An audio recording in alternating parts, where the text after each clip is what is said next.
अजो अपि सन् व्ययात्मा भूता नामीश्वरो अपि सन् प्रकृतिं स्वामधिष्ठाय संभवाम्यात्मया यया। अर्थात मैं अजन्मा, अविनाशी और मैं ही परम ब्रह्म परमेश्वर हूँ। संपूर्ण प्रकृति मेरे अधीन है। यहाँ होने वाली सारी हलचलें मेरे अधीन हैं और मैं अपनी लीलाओं द्वारा बार बार जन्म लेता हूँ। इस प्रकार श्रीमद् भागवत गीता के अध्याय 4 श्लोक 6 में श्री कृष्ण ने स्वयं को ईश्वर बताया है। इसी श्लोक में उन्होंने ये भी कहा है कि यहाँ घटने वाली सभी घटनाएं उनके अधीन हैं और बिना उनकी इच्छा के एक पत्ता तक नहीं हिलता। तो फिर श्री कृष्ण ने क्यों नहीं बचाई अभिमन्यु की जान? अगर उन्हें द्रौपदी की लाज बचानी ही थी तो उन्होंने चीरहरण होने ही क्यों दिया? और आखिर क्यों होने दी उन्होंने महाभारत जैसी घटना, जहां ना जाने कितने जन मारे गए? इसमें कोई शक नहीं कि श्री कृष्ण परम ब्रह्म परमात्मा है, लेकिन उस परमात्मा के होते हुए क्यों हुए पांडवों पर इतने जुल्म? और आखिर क्यों किया उस परमात्मा ने पांडवों को दर दर भटकने पर मजबूर? जानने के लिए वीडियो को अंत तक जरूर देखिएगा, लेकिन वीडियो शुरू करने से पहले जय श्री कृष्ण कमेंट करना बिल्कुल भी मत भूलिएगा। भगवान श्री कृष्ण की कृपा आपके पूरे घर परिवार पर सदैव बनी रहेगी। ये बात पूर्ण रूप से सत्य है कि श्री कृष्ण संपूर्ण चराचर के स्वामी हैं और पृथ्वी पर होने वाली सभी घटनाएं उनके नियंत्रण में हैं। लेकिन अगर उनके समक्ष इस प्रकार के प्रश्न उठाए जाएं कि उन्होंने पांडवों के नुकसान को क्यों नहीं रोका और उन्होंने कुरु वंश को क्यों खत्म होने दिया, तो ये श्री कृष्ण के ऊपर अत्याचार के समान होगा। क्योंकि महाभारत की कहानी में सिर्फ पांडवों को ही नहीं बल्कि श्री कृष्ण को भी नुकसान उठाना पड़ा था और उन्हें भी दर दर भटकने पर मजबूर होना पड़ा था। उनके जन्म से पहले उनके माता पिता को कारागार में यातनाएं झेलनी पड़ी। उनके जन्म से पहले उनके 6 भाई मार दिए गए। वे स्वयं कारागार में जन्मे और अपने असली माता पिता से दूर पले बढ़े। बाद में उन्हें वो स्थान भी छोड़ना पड़ा और जरासंध के हमलों से मथुरा को बचाने के लिए उन्हें मथुरा का भी त्याग करना पड़ा। अपने लोगों की रक्षा के लिए वे रणछोड़ कहलाए और दूर द्वारका नगरी में जा बसे। महाभारत युद्ध के बाद सिर्फ कुरु वंश का ही नहीं बल्कि उनके वंश का भी संपूर्ण विनाश हो गया। अगर श्री कृष्ण को रोकना ही होता तो वे पांडवों के साथ साथ अपने ऊपर होने वाले अत्याचारों को भी रोक लेते। तो आखिर उन्होंने ऐसा होने क्यों दिया? आप स्वयं सोच कर देखिए। अगर श्री कृष्ण जन्मे ही ना होते और अगर कौरव पांडवों का जन्म ही ना हुआ होता तो क्या आज हमारे पास श्रीमद् भगवत गीता और महाभारत जैसी अतुल्य रचना होती? ये वो अनमोल रचनाएं हैं जो सदियों से ना सिर्फ भारत का बल्कि संपूर्ण विश्व का मार्गदर्शन कर रही हैं। ये रचनाएं जीवन जीने का सही तरीका बताती हैं तथा सत्य असत्य और धर्म अधर्म का बोध कराती हैं। महाभारत में हर उस परिस्थिति का वर्णन है जो आज भी लोगों के समक्ष उत्पन्न होती रहती हैं।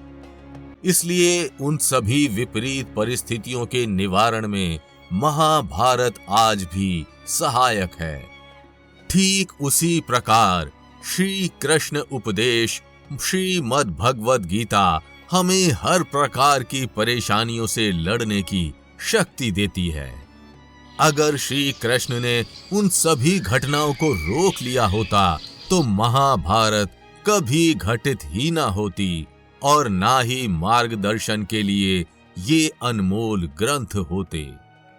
आने वाली पीढ़ी को सकारात्मक वातावरण देने के लिए, दुष्टों के संहार के लिए और एक सभ्य समाज के निर्माण के लिए महाभारत का होना अनिवार्य था।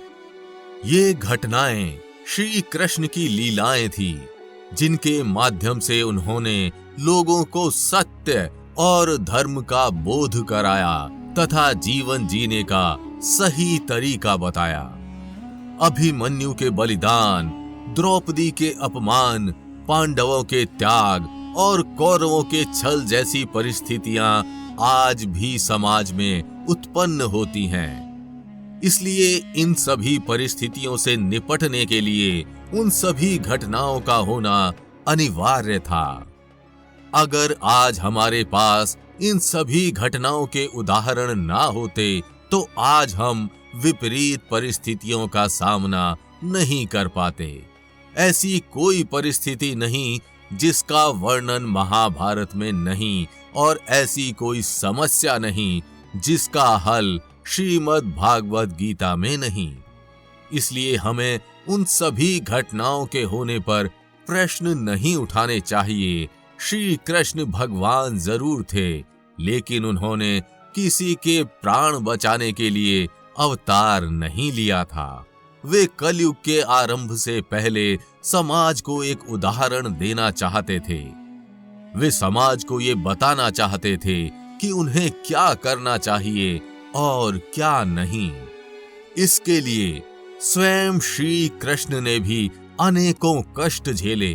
उन्हें गांधारी के श्राप को झेलना पड़ा, अपने ही वंश का अंत होता हुआ देखना पड़ा और अंत में वे भी तीर लगने के कारण अंतर्ध्यान हुए। अगर रही बात अभिमन्यु की, तो वो भी उनका सगा भांजा था। अभिमन्यु उन्हीं की बहन सुभद्रा का पुत्र था तथा उन्हीं का शिष्य था। अभिमन्यु की वीर गति उनके लिए भी अत्यंत दुखद थी।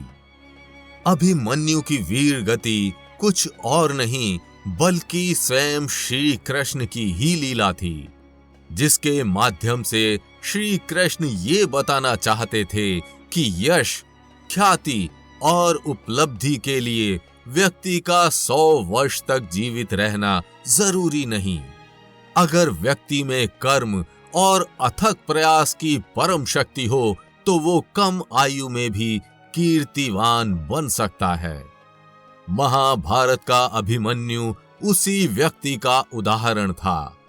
अभिमन्यु महाभारत के सभी योद्धाओं में सबसे छोटी आयु का योद्धा था, लेकिन उसकी वीर गति ने उसे वो ख्याति दी जिसे लेने में महाभारत का बड़े से बड़ा योद्धा असफल रहा। छोटी सी आयु में वीर गति को प्राप्त होकर अभिमन्यु ने वो ख्याति प्राप्त कर ली जिसे प्राप्त करने में लोगों को वर्षों लग जाते हैं। कुरुक्षेत्र की रणभूमि पर अभिमन्यु ने अपनी वीरता का वो अध्याय लिखा जिसकी कहानी भारतीय उपमहाद्वीप पर सदियों से अमर है। अगर श्री कृष्ण अभिमन्यु को बचा लेते तो आज हमारे पास इतनी महत्वपूर्ण सीख नहीं होती। उम्मीद करते हैं इस वीडियो ने आपके मन से तमाम भ्रांतियों को नष्ट कर आपके सभी प्रश्नों का उत्तर दे दिया होगा। लेकिन फिर भी अगर आपके मन में कोई प्रश्न है तो हमें कमेंट करके जरूर बताइएगा और वीडियो को लाइक व शेयर कर चैनल को सब्सक्राइब करना बिल्कुल भी मत भूलिएगा।